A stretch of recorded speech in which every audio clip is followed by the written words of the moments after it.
nós vamos expor hoje o capítulo 2, versos de 1 a 10, da primeira carta de Pedro. Peço que você abra sua Bíblia comigo, para juntos estudarmos esta preciosa passagem. 1 de Pedro, capítulo 2, versos de 1 a 10.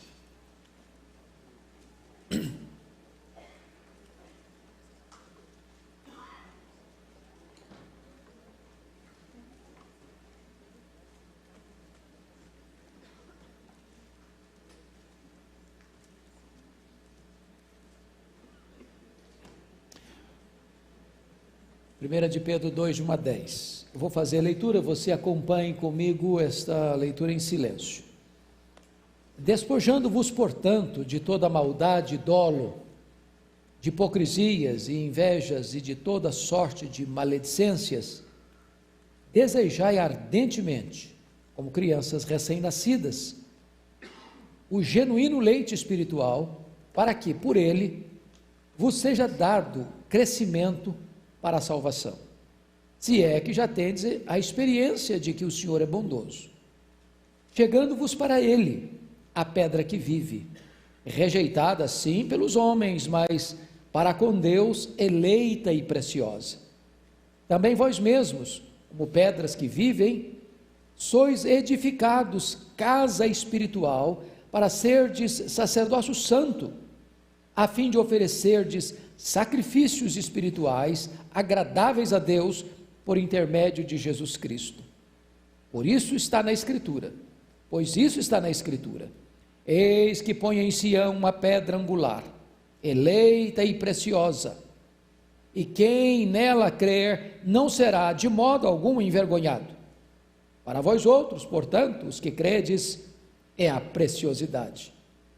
Mas para os descrentes, a pedra que os construtores rejeitaram, essa veio a ser a principal pedra angular, e pedra de tropeço e rocha de ofensa.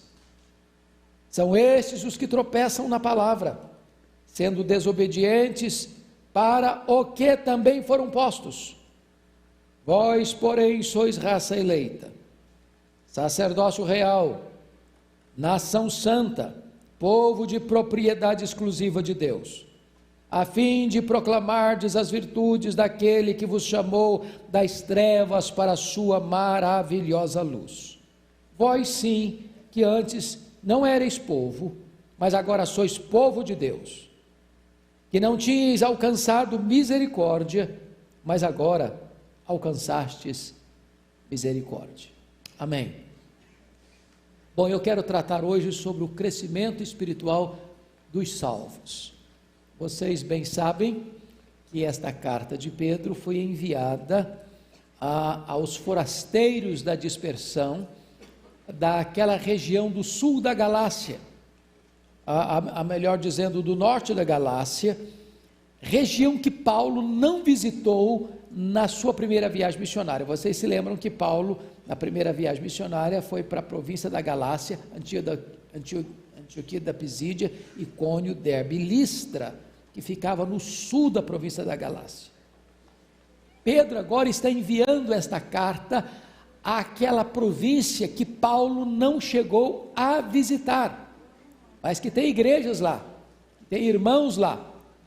E quando Pedro escreve esta carta, a perseguição religiosa já tinha começado.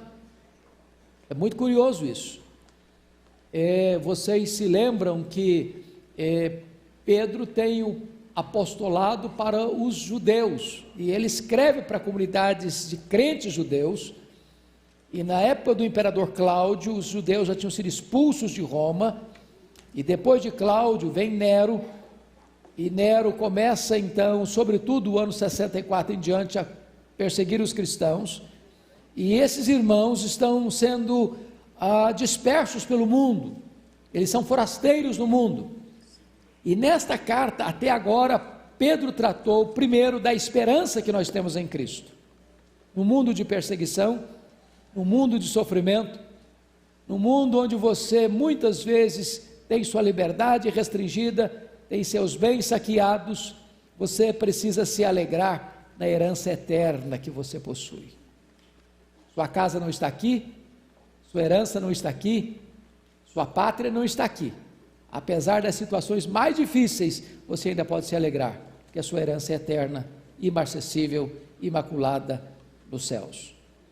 Depois Pedro ainda tratou nesse capítulo 1, a partir do verso 12, versículo 13, sobre a necessidade de, enquanto caminharmos aqui, termos uma vida de santidade.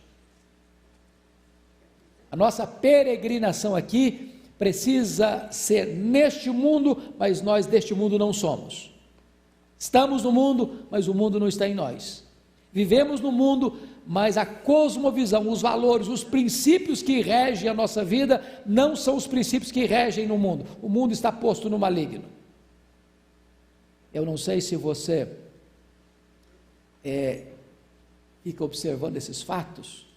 Por exemplo, agora na feira do livro no Rio de Janeiro, houve um entreveiro lá, né? Porque o prefeito Crivella mandou recolher algumas obras de literatura infantil, e porque aquelas obras estavam induzindo crianças a uma sexualidade precoce e ainda induzindo as crianças a toda sorte de degradação moral na área sexual. Eu recebi no meu e-mail algumas gravuras desses livretos, e de fato são coisas pavorosas, induzindo crianças a sexo, a homossexualismo, a sexo com animais, e daí para frente, coisas assim que seriam proibitivas para 18 anos, quanto mais para a literatura infantil.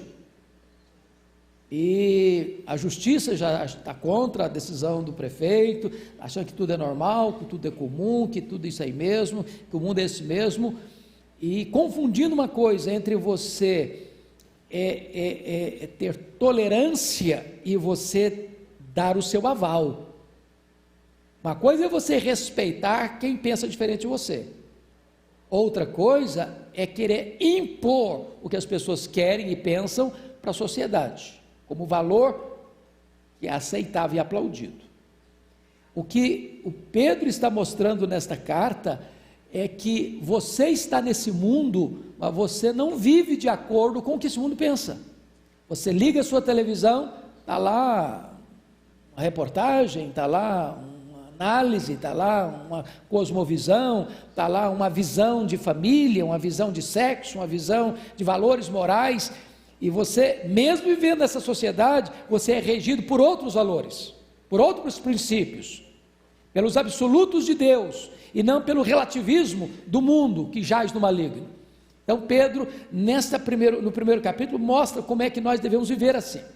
Neste texto lido de hoje, Pedro vai tratar do crescimento espiritual dos salvos, e ele dá alguns passos necessários para esse crescimento. Então, pouse os seus olhos aí no capítulo 2, versículo 1. Primeira coisa, para você crescer espiritualmente, você precisa do despojamento do pecado. Vamos ler o verso primeiro comigo? Vamos lá? Despojando-vos, portanto, de toda maldade e dolo, de hipocrisias e invejas, te dou a sorte de maledicências. Então, vamos entender a palavra despojando. Despojar aqui traz a ideia de uma roupa que está suja, que está enlameada, que não é própria mais para o uso, maculada pelo pecado, manchada pelo pecado, e você agora que é salvo, você que tem uma herança no céu e que tem vida de santidade na terra, você agora não pode mais usar esses trajes maculados, manchados, contaminados pelo pecado. Então você faz o quê? Despoja, retira de você, como você tira uma roupa suja e joga no cesto para ser lavado. Mas o que você deve se despojar? Primeiro, de que aí? De toda maldade, não de maldade, mas de toda maldade. A palavra maldade, a palavra no grego kakia, ela é a base, talvez seja o termo genérico, de onde procede todos os outros pecados. Ele está dando uma lista de pecados, e ele está dizendo que todos os demais pecados vão proceder da maldade. Da maldade. É o termo geral, de onde os outros decorrem. O pecado gera da maldade. O pecado é uma maldade contra Deus, contra o próximo, contra você mesmo. E você deve se despojar, além de toda a maldade, e começa a categorizar. E dolo. A palavra dolo significa o quê? Quem pode me dar uma definição de dolo? Vontade. Eu estou meio surdinho, não estou escutando. Vontade. É vontade? Não, quem pode me dar uma definição de dolo? Não seria vontade. Encanto. Também não é encanto. Engano. Talvez engano está bem próximo. Intencional. O dolo é, na verdade, um espírito traiçoeiro. É exatamente com esse propósito de enganar. É de você mostrar uma coisa assim, aparentemente, mas lá por trás a intenção é outra. É ter duas caras. É de você fazer o mal, mas tentar ocultar o mal que você fez. Isso é dolo. Eu faço com aquela intenção maldosa, mas aparentemente não é maldoso. Eu faço de conta que está tudo bem, que eu estou fazendo legal, que eu estou fazendo com boa intenção, mas lá por trás eu tenho uma intenção ruim. Isso é dolo. Isso é dolo. É por isso que na fase do crime você tem o crime doloso, o crime o quê? Culposo. Qual que é mais grave? É o culposo ou o doloso? É o doloso. Eu posso cometer um crime sem intenção de fazê-lo. Por exemplo, eu estou dirigindo meu carro, de repente deu uma barbeiragem lá e bati no outro. E o outro foi atingido. Eu não tinha intenção de ir lá e bater meu carro no outro para machucar o outro. Então esse crime é culposo. Agora, diferente é quando eu saio com a intenção de ferir você, firo você e me escondo para que ninguém perceba que eu feri você. Isso é dolo. Isso é dolo. É doloso. É intencional. É traiçoeiro. É proposital. Mas o que mais aí? Você precisa tirar essa roupa suja, despojar de mais o quê? De hipocrisias e invejas. O que é hipocrisia? Quem pode me dar uma definição de hipocrisia? Falsidade. A palavra hipocrisia, na língua grega, é a mesma palavra que era usada para o ator. O que é um ator? É alguém que desempenha um papel que não é a sua vida real. Então o hipócrita é aquele que assume um papel de benemérito, de justo, de santo, de bem intencionado, mas na verdade ele é outra pessoa. Ele é mau, ele é sujo, ele é corrompido, a intenção dele é má. Então você vê discursos de pessoas assim que você vê, você dá vontade de bater palma, tão bonito que é. Mas aquele discurso esconde muitas vezes uma intenção maligna. Isso é hipocrisia. Qual era o exemplo clássico no Novo Testamento de hipocrisia? Os fariseus. Os fariseus se apresentavam como gente muito santa. E Jesus ilustrou-os como sepulcros caiados. Aqui no Brasil, no dia dos finados, 2 é o primeiro de novembro. 2 de novembro, via de regra, as pessoas pintam as sepulturas, passam cal. Você chega lá, está tudo branquinho. Por fora está tudo limpo. Se você abre, ali dentro está a decomposição de um corpo. Você é o fariseu, você é o hipócrita, que está muito bonito por fora, mas está podre por dentro. Mas ele diz o seguinte: você precisa se desvencilhar também de invejas. A palavra inveja, na língua grega, significa que você quer ocupar o lugar do outro, é possuir o que é do outro. Qual o problema do invejoso? Qual o problema do invejoso? Ele não só deseja o que é do outro, primeiro ele não é feliz com o que tem. Ele não é grato. Ele não é feliz com o que tem. Para ele ser feliz, ele acha que ele tem que ter o que é do outro. Ele tem que ocupar a posição do outro. O outro é promovido e diz, não, eu que queria ter sido promovido no lugar dele. O outro é honrado, não, eu que gostei de ser honrado no lugar dele. Esse sentimento, irmãos, é cruel. E eu vou lhe dizer que nós temos sementes desse pecado dentro do nosso coração, a ponto de nós termos mais facilidade em chorar com os que choram do que nos alegrarmos com os que se alegram. Ninguém inveja quem está sofrendo, ninguém inveja quem está doente, ninguém inveja quem está enlutado. Aí a gente até se aproxima, mas quando o outro é promovido, aí a gente pensa, não, eu que devia estar lá. Eu não me alegro com a vitória do outro. Isso é o quê? Inveja.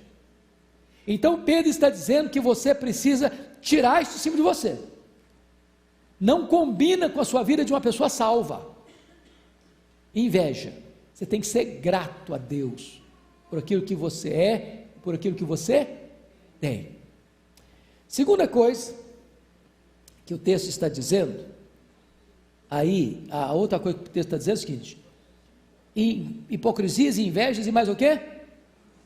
E de toda sorte de maledicências. Dá a impressão que Pedro está dizendo que tem vários tipos, tonalidades de maledicência. O que é maledicência? A palavra grega catalalia. Falar mal dos outros.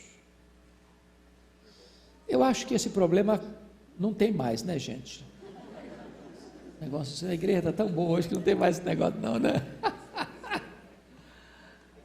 Tem gente que tem um esporte preferido, fala mal dos outros. Tem gente que parece até ter um ministério na igreja, sabia? Fala mal dos outros. Ô, gente, nós devemos falar bem das pessoas, mas o que é triste, irmãos, é que se nós formos honestos, todos nós precisamos botar a boca no pau, não? E por mais santo que você seja, num dado momento você dá uma escorregada, dá não? Fala mal do governo, ninguém fala mais, né? Fala nada, né? Fala mal de político também, ninguém fala mais. Fala mal do Brasil também, ninguém fala. Fala mal da sogra, bom, ninguém fala. Fala mal dos irmãos, fala mal da igreja, fala mal do pastor, fala mal do presbítero, do diácono. Fala mal da empresa, do empresário, do empregado. Ô irmãos, a nossa língua é complicada, não? É por isso que Pedro está falando, toda sorte de maledicências, ele bota o negócio no plural e ele abre o leque. Você é salvo, meu irmão, sua língua precisa ser convertida.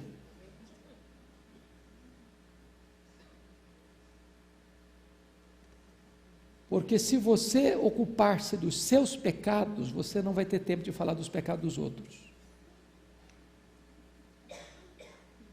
Então, acho que nós podemos tomar algumas atitudes práticas, né? Se você chegar num ambiente que tiver um grupinho falar mal dos outros, dá uma saída. Não contribua com aquilo, não.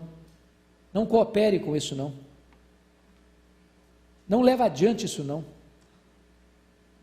Isso não combina com você e comigo, como crentes em Cristo Jesus. Bom, nós estamos falando de crescimento espiritual. A primeira coisa é o despojamento do pecado, mas a segunda coisa para você crescer espiritualmente está no versículo 2, é a sua dieta espiritual.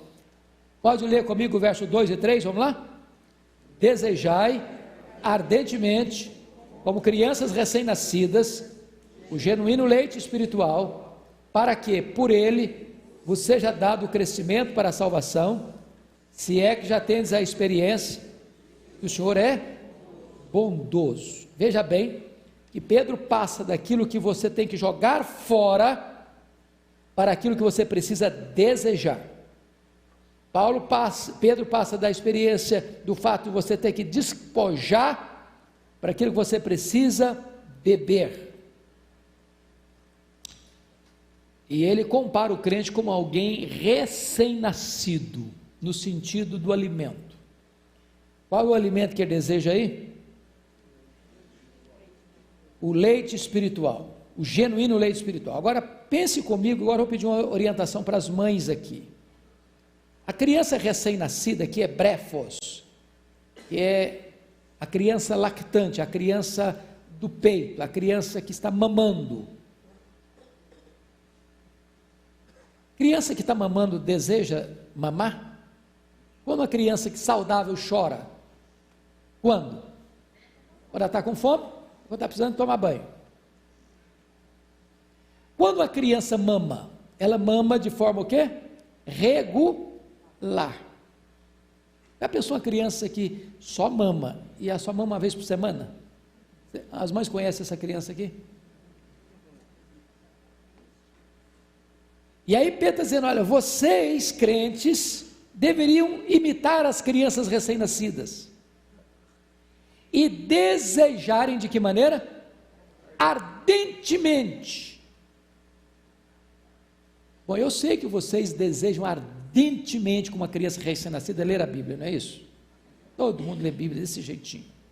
É assim? Por que às vezes nós não crescemos espiritualmente? Por que nós nos tornamos adultos, mas bebês espirituais? É porque não tem jeito de você crescer sem você se alimentar. Como uma vez por semana e vai ver como é que vai ser seu crescimento. Não tem jeito. Então você precisa se alimentar, periodicamente, sistematicamente, como uma criança recém-nascida mama no seio da sua mãe. Mas agora, Pedro não trata apenas da regularidade da dieta espiritual, ele trata também da qualidade da dieta espiritual. Você vai desejar o quê? O leite genuíno. Tem leite contaminado? Se você toma um leite contaminado, o que acontece? Você tem uma infecção intestinal, é um problema sério. Vocês acham que hoje tem alimento contaminado? Você liga a sua televisão, tem sermão contaminado? Você compra um livro, o livro, a teologia dele é um leite contaminado? Você escuta uma música, a letra da música é leite contaminado? Então o que você precisa fazer? Você precisa desejar comer como uma criança recém-nascida, mas você precisa ser um adulto espiritual para saber se o leite está bom ou não está bom, se a comida está boa ou não está boa, se a dieta é saudável ou não é saudável. Porque muitas doenças que nós adquirimos vêm o quê? Pela boca. Se a gente come mal, a gente fica doente.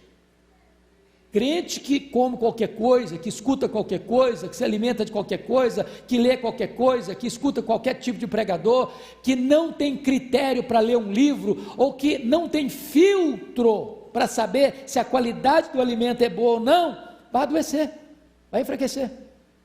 Esse alerta que Pedro está fazendo para você e para mim. Agora, notem vocês, para que você vai se alimentar regularmente de comida boa? Olha o verso 2, parte B. Para que, ó propósito, para que por ele você seja dado crescimento para a salvação. Então, você quer um crente que cresce, que amadurece, que é adulto espiritual? É um crente que despoja-se das coisas ruins e se alimenta daquilo que é bom, certo? Bom, a constatação está no verso 3, se é que tendes a experiência de que o Senhor é bondoso. Ora, se você entende que Deus é bondoso, você vai entender uma coisa maravilhosa. Está falando de alimento? A Bíblia é para você e para mim um banquete com iguarias variadas e iguarias saudáveis. A Bíblia é leite para o infante, a Bíblia é pão e carne para o adulto, a Bíblia é mel, a Bíblia é alimento. Então, esse banquete está aí à sua disposição.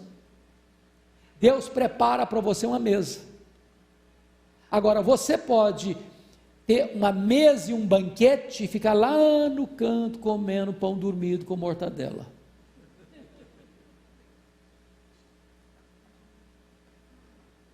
Você pode empanturrar seu ventre de farinha com água. Deus está dizendo, se alimente, é um banquete. Deus é bom, Ele preparou isso para você. Usufrua, beba, coma, desfrute. Ô meus irmãos, na medida em que você vai estudando a Bíblia, vai se alimentando da Bíblia, e lendo a Bíblia, e meditando na Bíblia, e ouvindo a Bíblia, é que você vai criando gosto, desenvolvendo apetite apurado, percebendo os sabores, recebendo os nutrientes.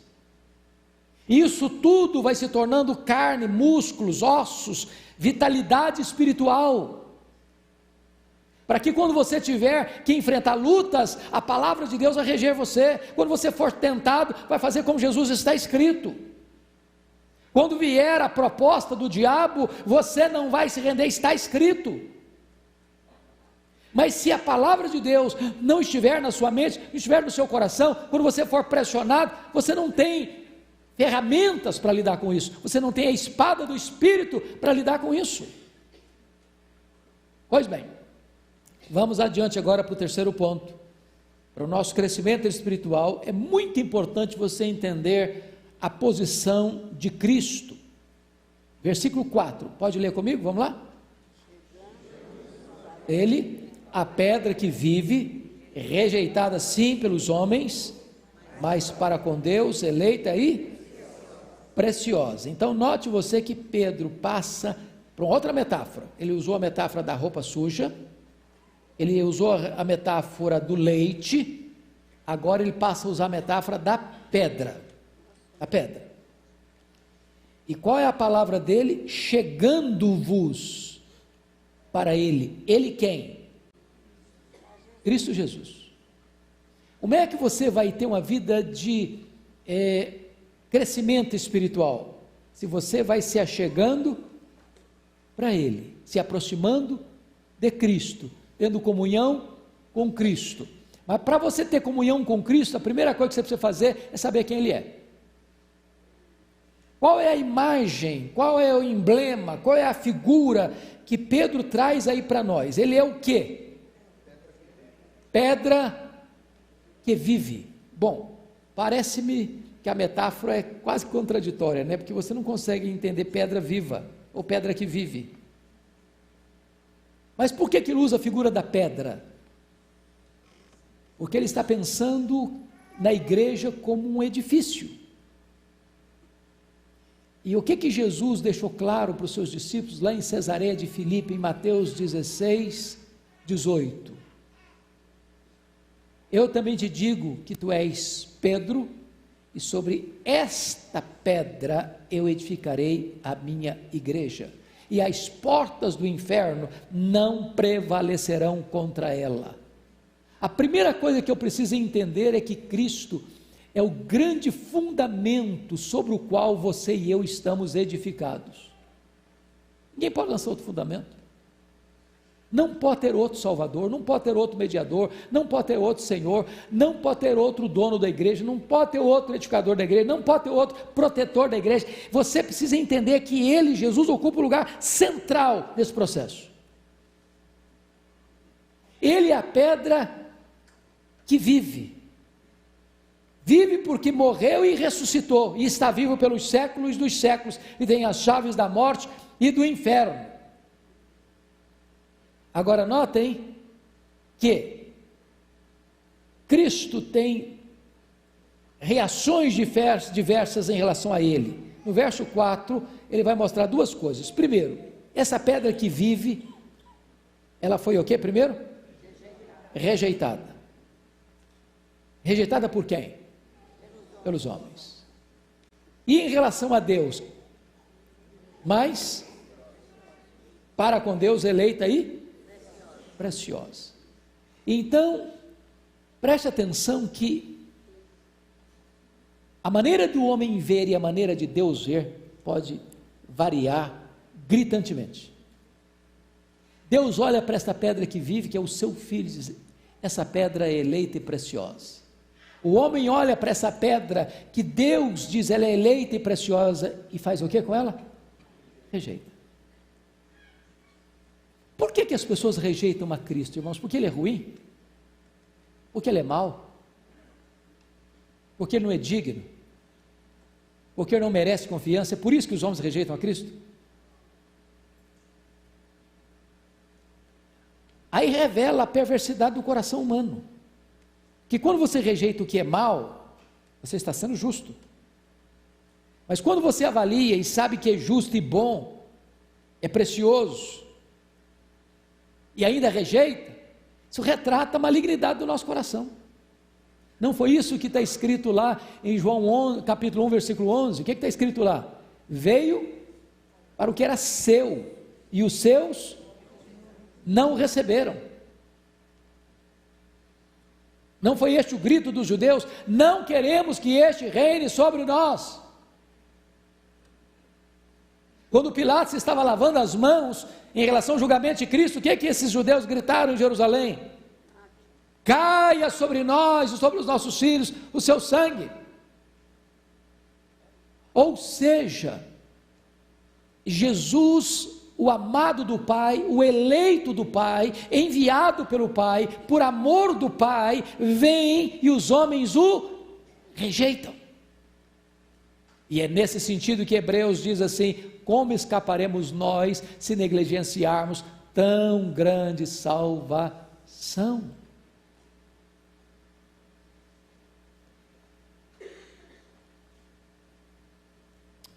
A grande pergunta é: sobre quem está fundamentada a nossa vida espiritual, a nossa salvação? Algumas pessoas pensam que a nossa salvação está fundamentada sobre os nossos méritos. Eu tenho que fazer por onde para ser salvo? Eu tenho que merecer minha salvação. E até um ditado popular que algumas pessoas que não conhecem a Bíblia dizem: está na Bíblia, vamos dizer, faça o seu melhor e Deus vai te ajudar. Você faz uma parte e Deus faz outra. Deus entra com a graça e você entra com a fé. É uma parceria entre você e Deus. Você faz uma pergunta assim: você já chegou a um ponto na sua vida espiritual em que, se você morresse hoje, você teria certeza de que iria para o céu? Falar: se Deus achar que eu mereço. É a resposta que a pessoa dá.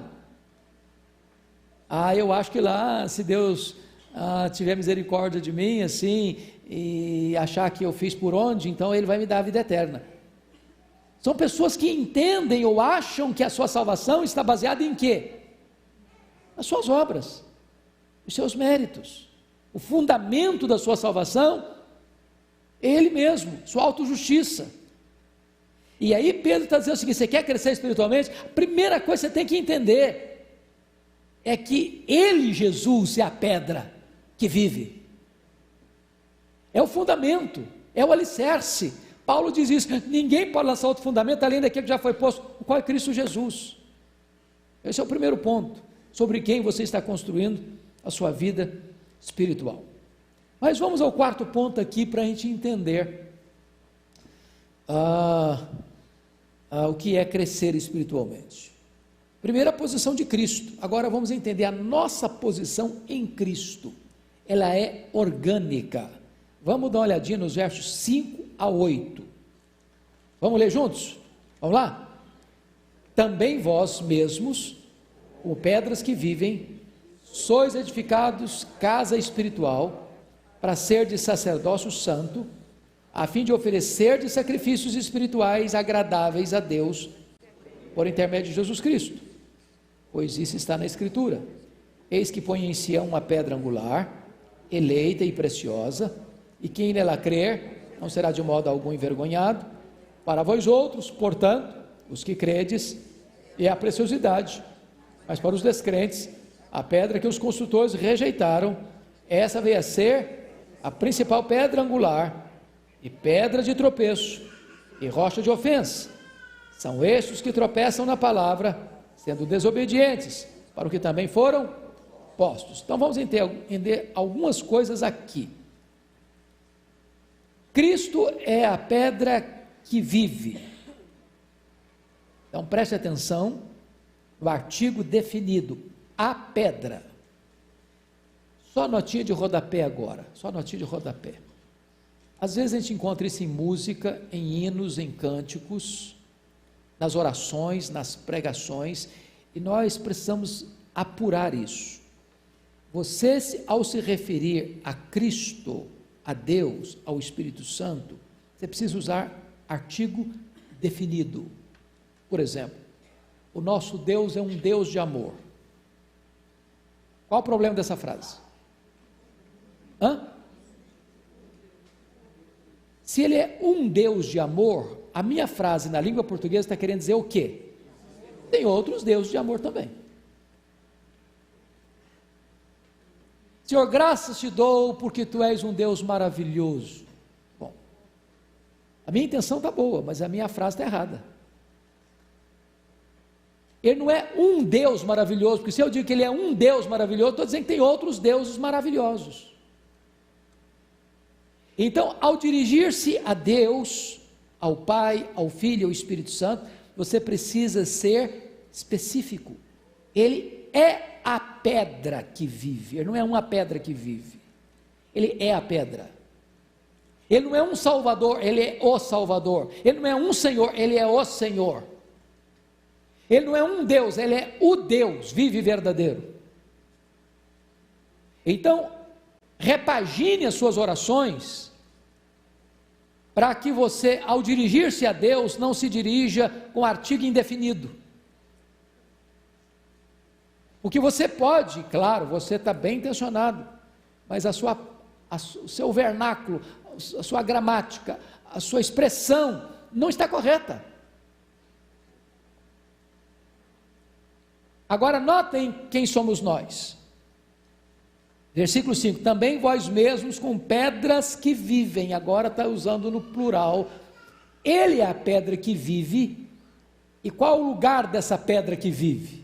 É a pedra de esquina, é a pedra fundamental, é a pedra do alicerce, e sobre o alicerce, outras pedras vão sendo colocadas no edifício. Então, quem nós somos então?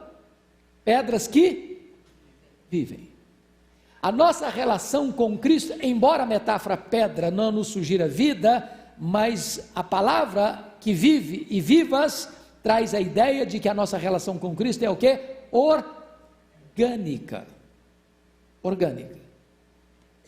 Na mesma palavra de João 15, ele é a videira verdadeira, nós somos os ramos.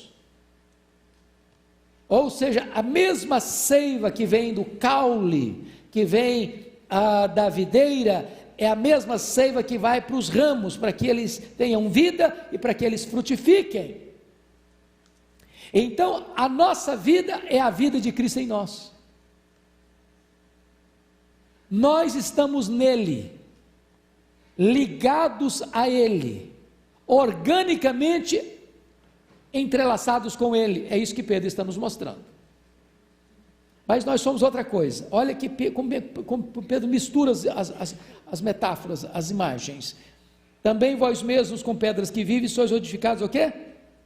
Casa espiritual. Então agora passa da pedra particular para a casa, para o edifício, para o templo. Quem nós somos então? Nós somos o quê? Casa espiritual. Na linguagem do apóstolo Paulo, nós somos o santuário do Espírito, o templo do Espírito. Agora notem vocês que além de pedras que formam o templo, agora Pedro está dizendo que você e eu somos a morada de Deus. Vamos entender bem isso aqui. Quando a Bíblia diz lá em 1 Coríntios 3,17, ou 1 Coríntios 6,19, nós somos o santuário do Espírito, nós precisamos entender o que ele está querendo dizer. Porque quando falava-se do santuário, o santuário ele tinha 3 departamentos, ou 3 áreas. Ele tinha o lugar, o pátio, que era aberto, ele tinha o lugar santo, onde tinha lá a mesa com os pães da proposição, o candelabro e o altar de incenso, e tinha uma cortina enorme que separava esse lugar santo do lugar santíssimo, ou santo dos santos, onde ficava a Arca da Aliança, onde o sumo sacerdote só podia entrar uma vez por ano, e onde a glória de Deus se manifestava. Quando Paulo diz que você é o santuário do Espírito, você é a casa espiritual, você é a morada de Deus, a palavra lá não é santuário, a palavra lá no grego é santo dos santos. Então você não apenas é morada de Deus, mas você é o local onde a glória de Deus se manifesta. Nas palavras bíblicas, Deus não habita em santuários feitos por mãos humanas. Nós respeitamos essa casa, esse templo, foi construído com um propósito específico, culto e adoração a Deus, porém, o santuário onde Deus habita é o seu corpo, é a sua vida. Agora, o que eu estou querendo trazer à tona aqui é o seguinte: às vezes nós respeitamos mais essa casa física, onde nos reunimos, do que o nosso corpo, que é o templo do Espírito Santo. Se eu estou falando em crescimento espiritual, eu preciso compreender que o meu corpo é a habitação de Deus. Mas tem mais. Olha como ele passa para outra figura agora. Versículo 5: sois edificados casa espiritual para ser de sacerdócio santo, a fim de oferecer de sacrifícios espirituais agradáveis a Deus por intermédio do Senhor Jesus Cristo. Então você agora, além de pedras vivas, além de casa espiritual, você também é o quê? Sacerdócio santo. Bom, quem entrava lá no santuário para oferecer sacrifícios? Sacerdote. Quem podia entrar no Santo dos Santos? O sumo sacerdote. Agora ele está dizendo o seguinte: depois que Cristo morreu, o que aconteceu quando ele morreu? O véu rasgou, de baixo para cima ou de cima para baixo? De cima para baixo. Não foi obra do homem, foi obra divina.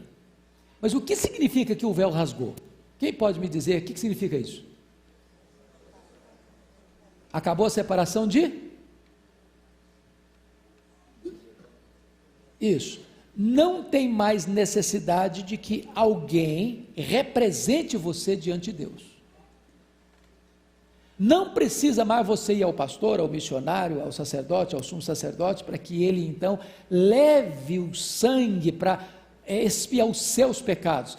Cristo fez o sacrifício perfeito, o véu rasgou, agora todos nós temos livre acesso à presença de Deus, todos nós somos sacerdotes. Não tem mais classe sacerdotal. Louvado seja Deus. E às vezes nós, irmãos, ainda nutrimos essa ideia de que não tem mais, não existe o sacerdócio universal dos crentes. Quer um exemplo? Quantas pessoas que acham que fulano ou beltrano, seja o pastor, seja o missionário, seja a irmã fulana de tal, precisa orar porque aquela irmã, aquele irmão tem oração poderosa? Essa ideia ainda existe na igreja? É a ideia de que existe alguém com mais acesso. Deus tem muitos filhos, mas Deus não tem filhos prediletos. Se você está em Cristo, você é justo. Você foi justificado. O que a Bíblia diz? Muito pode por seus efeitos a súplica do justo. Todos nós temos livre acesso. Eu, como pastor, às vezes, tinha dia que tinha 3, 4 aniversários de criança no sábado. Eu tinha que ir nos 4, porque se eu não chegasse para fazer a oração nem do pastor auxiliar valia.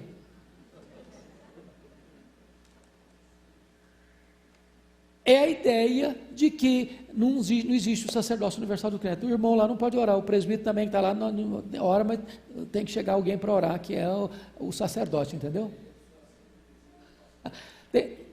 E do titular ainda. Nós cultivamos ainda essa ideia de que nós não somos sacerdotes. Perceberam isso, irmãos? Então nós precisamos corrigir isso, nós precisamos ser crentes maduros. Todos nós somos sacerdotes santos. Agora notem vocês que tipo de sacrifício nós devemos oferecer. Sacrifícios espirituais, agradáveis a Deus em nosso nome? Não, em nome de Cristo. Então preste atenção nisso. Nós não temos mais sacerdotes para nos representar humanos, mas nós temos o grande sumo sacerdote. Você tem livre acesso à presença de Deus por intermédio de Jesus Cristo. Quando você ora, aquela frase finalzinha da oração não é uma fórmula mágica. Em nome de Jesus, amém. Por mais bonito que você orou, não são suas palavras bonitas que recomendam a sua oração. O que recomenda a sua oração é você dizer em nome de Jesus. Lembra lá da oração de Daniel capítulo 9? Nós não lançamos a nossa súplica fiados nas nossas justiças. Não é porque você é um crente muito especial, não é porque você é um crente muito piedoso, não é porque você é alguém muito poderoso, nada disso. As nossas orações sobem a Deus como ofertas e sacrifícios agradáveis, porque elas são feitas em nome de Cristo. É por causa dele, é nos méritos dele, é que nós somos sacerdotes, ou sacerdócio santo. Agora vamos olhar outra coisa importante aí, versículos 6 a 8 destaca, nós somos crentes em Cristo, e faz um contraste entre crentes e descrentes. Olha aí comigo, versículo 6, por isso está na escritura, eis que põe em Sião uma pedra angular, eleita e preciosa, e quem nela crer não será de modo algum envergonhado. Para vós outros, portanto, os que credes, é a preciosidade, mas para os descrentes, a pedra que os construtores rejeitaram, essa veio a ser a principal pedra angular, e pedra de tropeço e rocha de ofensa. Então ele está dizendo aqui uma coisa importante, ele está falando de crentes e de descrentes. Deus pôs em Sião uma pedra, que ele chama de angular, de eleita, de preciosa. Quem é essa pedra? Jesus Cristo. E aí ele vai dizer o seguinte, quem nela crer, ou seja, quem crê em Jesus, não será de modo algum o quê? Envergonhado. Por quê? Porque para vós outros que credes, essa pedra é o quê? A preciosidade. Ela não é preciosidade, ela é a preciosidade. As palavras de Jesus, é como você encontrar um grande tesouro e vai lá vender tudo que você tem para adquirir aquele tesouro. Ou encontrou uma pérola de grande valor, você vai lá, vende tudo para adquirir aquela pérola de grande valor. Jesus é a preciosidade. Você gosta da sua casa, você gosta do seu carro, você gosta do seu apartamento, você gosta dos seus bens materiais, você gosta da sua conta bancária, você gosta dos seus diplomas, você gosta da sua posição na sua empresa, você gosta do seu prestígio pessoal, pois tudo isso não é a preciosidade. A preciosidade é Jesus. Ele é o seu maior bem, ele é a sua maior riqueza, ele é a sua maior herança, ele é a sua maior bênção, ele é melhor do que todas as bênçãos que você tem, ele é a preciosidade. E se você crer nele, você nunca vai ser o quê? Envergonhado. Existe a possibilidade de você crer em Jesus, chegar lá, dar tudo errado no final? Você crê em Jesus, mas chegou lá, você foi condenado assim mesmo? Você crê em Jesus, mas perdeu a salvação no meio do caminho? Não. Não há contrato de risco com Jesus. Pode dar certo, mas pode não dar certo. Pode funcionar, mas pode não funcionar. Pode muito bem um tempo, depois degringolar tudo e cair tudo por terra. Não existe essa chance, não existe essa possibilidade. Se você crer nele, você nunca vai ser envergonhado. Ele dá garantia plena e absoluta. Numa linguagem bíblica, quando você creu nele, ele deu para você um penhor. Qual o penhor? Espírito Santo. Como garantia de que ele que começou a boa obra em você vai completar essa obra até o dia final. Não tem possibilidade de dar errado. Agora, quando Deus põe essa pedra eleita, preciosa, a pedra de esquina, e alguém rejeita essa pedra vira o quê? Pedra de tropeço e rocha de escândalo. A ideia de pedra de tropeço e rocha de escândalo é a seguinte: é quando você está caminhando e dá uma topada numa pedra. Quando você dá uma topada na pedra, você se arrebenta a ponta do pé e cai lá no chão. Mas rocha de escândalo, a ideia é de você estar caminhando e rola uma grande pedra em cima de você, esmaga você. Essa é a ideia.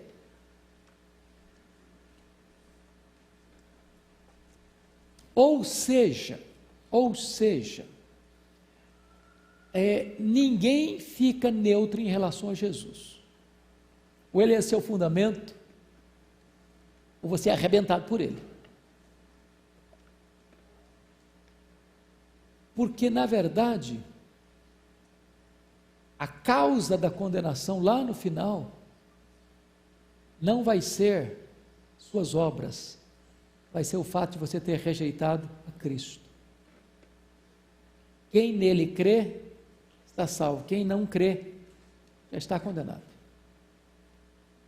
As obras vão ser apenas graus de condenação, ou para o crente, graus de recompensa, que são os galardões. Então não tem como o homem se livrar de Cristo, não. Rejeitou a Cristo? Rejeitei, ok, mas ele vai esmagar você.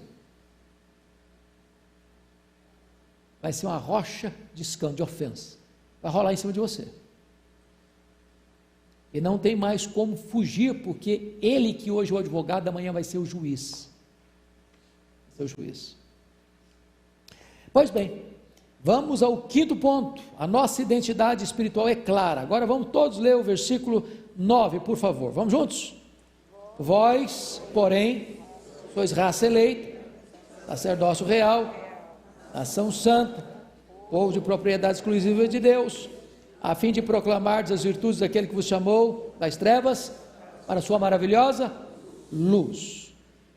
Veja você que Pedro vai reunir no verso 9 uma série de informações e de declarações de identidade. Quem nós somos? Em primeiro lugar, nós somos o quê? Raça eleita. Quando ele diz raça eleita, porque nós somos mais que um. Ele comprou com seu sangue aqueles que procedem de toda tribo, raça, povo, língua e nação. Então, dentre as muitas nações, Deus forma uma nação.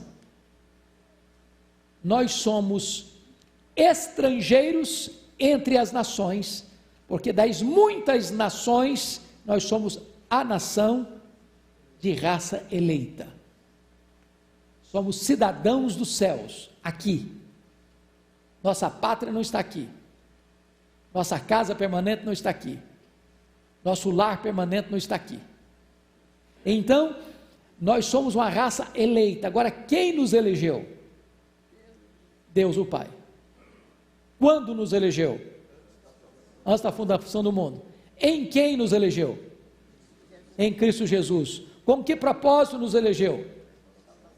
Para sermos santos, irrepreensíveis perante Ele, em amor. Então entenda uma coisa: se você hoje está em Cristo, significa que você foi eleito por Deus o Pai. Mas mais do que isso, quem nós somos? Olha o versículo 9: somos sacerdócio real. Bom, agora agregou mais uma expressão.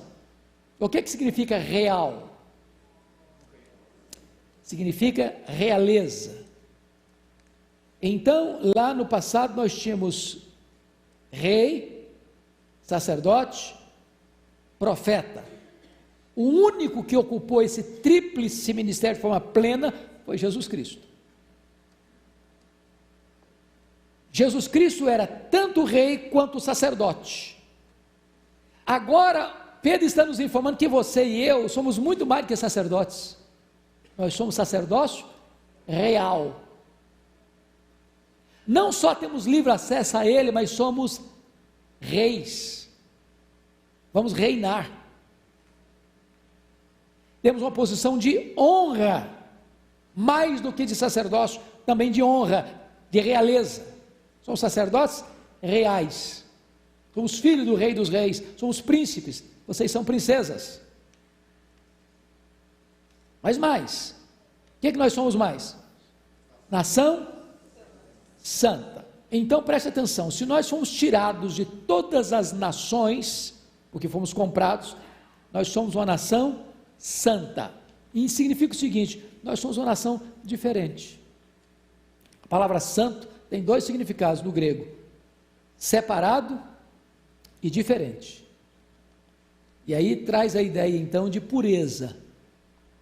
Mas quando você é nação dentro de nações, você é uma nação separada e você é uma nação diferente. Aqui que estávamos dizendo no começo: seus valores não são os mesmos, seus princípios não são os mesmos, seus hábitos não são os mesmos, seus costumes não são os mesmos, seu linguajar não é o mesmo, a sua maneira de viver não é o mesmo, a sua maneira de criar a família não é a mesma. Você é regido por outros valores, porque embora você esteja entre as nações, você é um peregrino, você é na linguagem do capítulo 1, você é o quê? Forasteiro da dispersão. Você está aqui, mas não é daqui. Você vive em santidade, num mundo corrompido e mau. Mas que mais? Nós somos o quê? Povo de propriedade exclusiva de Deus. Eu acho isso maravilhoso. Maravilhoso. A Bíblia diz que Deus tem ciúmes de nós. A palavra ciúme é uma palavra na língua portuguesa negativa, né? Sempre negativa. Mas ela tem um aspecto positivo também. Quando a Bíblia diz que Deus tem ciúmes de nós, o que a Bíblia está querendo dizer? Primeiro, que Ele se importa conosco. Segundo, zelo por nós. Zelo por nós. Deus não nos divide com ninguém. Deus não deixa a gente ser metade dele e metade do outro. Deus não abre mão de ter você por completo. Você é dele, completamente dele, exclusivamente dele. Ele fez uma aliança com você: eu sou o seu Deus, você é meu povo. Acabou. Agora, vamos pensar noutra imagem aqui: propriedade exclusiva de Deus. O que dá valor a você e a mim é o fato de você ser propriedade exclusiva de Deus. Você é herança de Deus. Você é a riqueza de Deus. Eu, quando vou visitar museu, eu não sou tão apaixonado por museu, não, preciso confessar isso. Mas de vez em quando eu vou. Eu vejo algumas coisas que em si mesmas elas não têm valor intrínseco nenhum. Nenhum.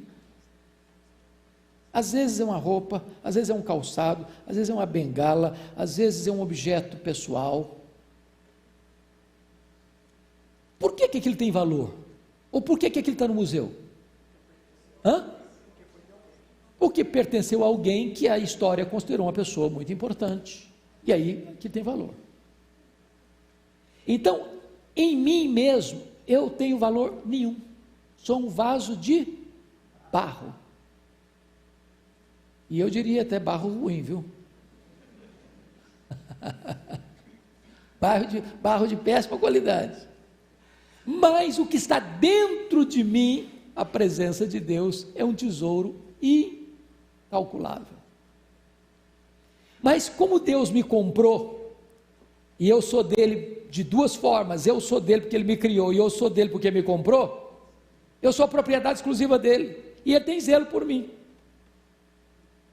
Então eu sou propriedade exclusiva dele. Quem toca em você, toca na menina dos olhos de Deus. então você é precioso para Deus, porque você é propriedade exclusiva dele. Essa é a linguagem de Pedro. Bom, mas para que você é tudo isso? Olha aí no versículo 9, a parte B. Vamos lá? A fim de proclamardes as virtudes daquele que vos chamou das trevas para a sua maravilhosa luz. Então, todo aquele que foi chamado por Deus para a salvação é um enviado de Deus para a proclamação. Não tem exceção aqui. Você e eu somos raça eleita, sacerdócio real, nação santa, povo de propriedade exclusiva de Deus, a fim de, com o propósito de, fazer o quê? Proclamardes. Proclamar o quê? As virtudes, os atributos, as qualidades, o caráter, a pessoa,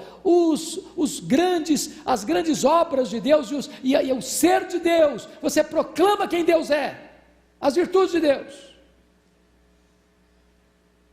a fim de proclamar as virtudes daquele que vos chamou das trevas para a sua maravilhosa luz. E aí você entende outra coisa: você não proclama um Deus de segunda mão, você proclama o Deus vivo, que mudou a sua história, que arrancou você das trevas, que colocou você na luz, que perdoou os seus pecados, que deu para você um novo coração, uma nova mente, uma nova vida, uma nova família, uma nova pátria, aquele que resgatou você da casa do valente, da potestade de Satanás, do império das trevas. Oh, irmãos amados, quem foi tirado do fogo não pode ficar passivo diante daquele que está ainda lá no cativeiro, na escravidão, no pecado, na morte espiritual. Você e eu precisamos ter pressa e paixão para fazer isso. Pressa e paixão para fazer isso. Mas eu quero concluir. Veja você, qual é a motivação de pregar essa mensagem? Pode ler o 10 comigo? Vós sim, que antes não eres povo, mas agora sois povo de Deus, e não tinhas alcançado misericórdia, mas agora alcançastes misericórdia. Bom, eu devo pregar com a seguinte motivação: é que esse Deus Todo-Poderoso, Ele fez uma obra em mim. Eu não era povo, agora sou povo. Eu estava perdido, eu fui achado. Eu estava morto, e eu revivi. Eu era escravo, agora sou livre. Eu estava cego, agora eu vejo. Eu não entendia as coisas, agora o meu entendimento foi aberto. Eu estava indo para o inferno, agora eu sou cidadão do céu. Eu vivia escravo do pecado, da carne, do mundo, do diabo, agora eu sou servo de Deus. Ora, aquilo que Deus fez em mim, me motiva agora a ir adiante e levar esta mesma mensagem e compartilhá-la com outras pessoas. Eu não era povo, agora sou povo. Eu não tinha alcançado misericórdia, mas agora alcancei misericórdia. Então, quem alcançou misericórdia precisa ser instrumento da misericórdia. Qual é a motivação nossa? Medo ou gratidão? Gratidão. Gratidão.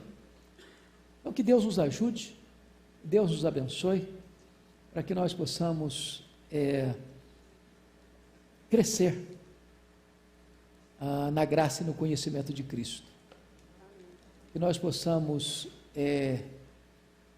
demonstrar para o mundo que nós fomos alcançados por esta grande salvação, porque Deus nos escolheu, porque Cristo morreu por nós, porque nós somos morada do Espírito Santo de Deus que está em nós.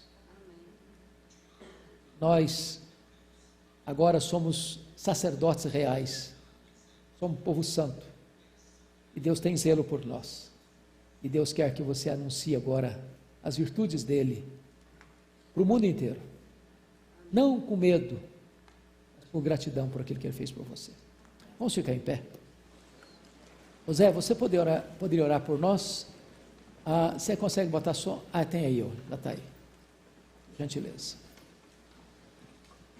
Santo Eterno Deus, Pai amado, Deus da graça e da misericórdia, nós te agradecemos, Senhor, porque o Senhor nos trouxe à tua casa esta manhã, para que nós pudéssemos cantar louvores, agradecer por tudo aquilo que o Senhor tem feito em nossas vidas, agradecer principalmente por Jesus Cristo, teu Filho amado, que veio a esse mundo, se fez homem, tomou sobre si os nossos pecados e ao morrer lá na cruz, derramando o seu precioso sangue, nos deu a vida eterna. Amém. Te agradecemos por esses momentos de reflexão e aprendizado na tua palavra. Amém. Te agradecemos porque o Senhor nos proporcionou a possibilidade, nos ensinou a ler e nos deu a tua palavra escrita por homens santos, homens que foram inspirados pelo Senhor e pelo Espírito Santo. Amém. Nós te agradecemos por esses momentos que passamos aqui e te pedimos, Senhor, que o Espírito Santo que habita em nós nos acompanhe a cada dia, a cada minuto, a cada segundo, e nos encoraje